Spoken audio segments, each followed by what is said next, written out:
రైతుల యూరియా కష్టాలకు అసెంబ్లీలో సమాధానంగా వ్యవసాయ శాఖ మంత్రి అచ్చెన్నాయుడు వివరించారు. అలాగే సోషల్ మీడియాలో కర్ణాటక, తెలంగాణ రైతుల ఫోటోలతో ఫేక్ ప్రచారం జరుగుతుందని తెలిపారు. ఇటీవల వర్షాల కారణంగా పంట పొలాలు మునిగి రైతులు మొదట వేసిన యూరియా నీళ్లలో కలిసిపోయిందన్నారు. రబీలో వాడాల్సిన యూరియాను కొంతమంది రైతులు ముందుగానే కొనుగోలు చేసి నిల్వలో పెట్టుకోవడం వల్ల కూడా కొరత ఎక్కువగా కనిపించిందని వెల్లడించారు. సమస్య పరిష్కారానికి ప్రభుత్వం కీలక చర్యలు చేపడుతుందని మంత్రి పేర్కొన్నారు. ఈరోజు వాస్తవ అధ్యక్ష యూరియా ఈ సంవత్సరం 1.23 లక్షల హెక్టార్లో గత సంవత్సరం కంటే 1.23 లక్షల హెక్టార్లలో పంట ఎక్కువ పెట్టారు అధ్యక్ష. ఇంతలోనే కేంద్ర ప్రభుత్వం ఒక ప్రకటన చేసింది. పంజాబ్లో యూరియా వాడడం వల్ల చాలా మంది క్యాన్సర్ వస్తుంది. ఈ దేశంలో యూరియా వల్ల చాలా మంది క్యాన్సర్ వ్యాధితో చనిపోతున్నారు. రాష్ట్ర ప్రభుత్వాలు అప్రమత్తం కండి, యూరియా వాడకాన్ని తగ్గించండి, మీ రాష్ట్రానికి ఇస్తున్నటువంటి అలాట్మెంట్స్ కూడా మేము తగ్గిస్తున్నామని కేంద్ర ప్రభుత్వం ఒక ప్రకటన చేసింది అధ్యక్ష. ఎప్పుడైతే ఆ ప్రకటన చేసిందో దీనికి తోడు తెలంగాణలో మీరు చూసినారు అధ్యక్ష, యూరియాకి ఎటువంటి సమస్యలు వచ్చాయో, కర్ణాటకలో చూశారు అధ్యక్ష ఎటువంటి సమస్యలు వచ్చాయో. ఈ ఫోటోలన్నీ తీసుకొని మన దగ్గర ఉన్నటువంటి ఒక ఫేక్ పార్టీ రైతుల్లో భయాందోళన క్రియేట్ చేసింది.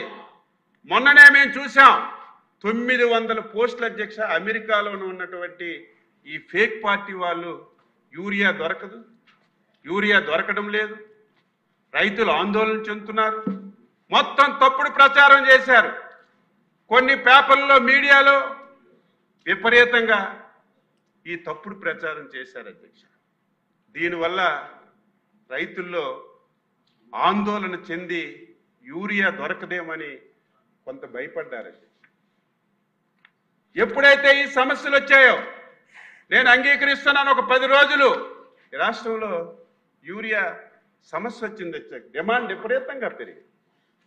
దానికి కారణం 1,23,000 హెక్టార్లలో అదనంగా పంట వేయడం ఒక ఎత్తు అయితే, 1 నెల తరువాత ఏదైతే కృష్ణా, గుంటూరు కొన్ని జిల్లాల అధ్యక్ష 1 నెల తరువాత పంటలు వేస్తారు. వర్షాలు విపరీతంగా పడ్డాయి. 20 రోజుల మధ్యలో డ్రై స్పెల్ వచ్చింది. వాళ్ళు ఎప్పుడైతే వర్షాలు బాగా పడ్డాయో అందరూ వరి నాట్లు వేయడం ప్రారంభించారు. ఆ డిమాండ్ పెరిగింది. ఇంకొక సమస్య, గుంటూరు జిల్లాలో మొత్తం నాట్లేశారు అధ్యక్ష. మొదటి ఫేజ్ అంతా యూరియా సప్లై చేశాం.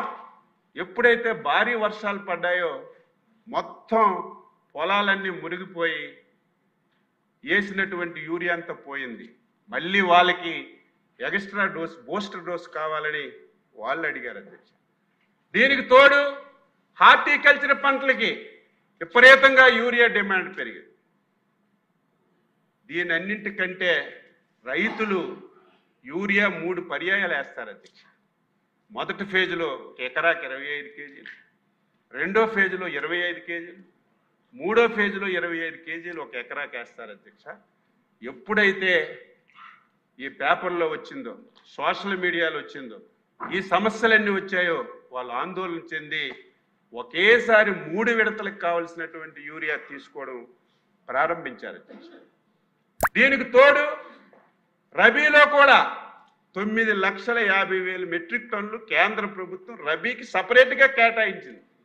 ఆ కేటాయింపులు రబీలో సప్లై చేస్తాం, కానీ ఇప్పుడే రేపు రబీకి దొరకదేమని ఆందోళన చెంది రబీకి కావలసినటువంటి యూరియా కూడా కొంతమంది తప్పు పట్టడం లేదు, ఆందోళన చెంది నిల్వ చేసుకోవడం వల్ల ఈ సమస్య వచ్చింది అధ్యక్ష. లైక్ చేయండి, షేర్ చేయండి, సబ్స్క్రైబ్ చేయండి. మరిన్ని వీడియోల కోసం బెల్ సింబల్ పై క్లిక్ చేయండి.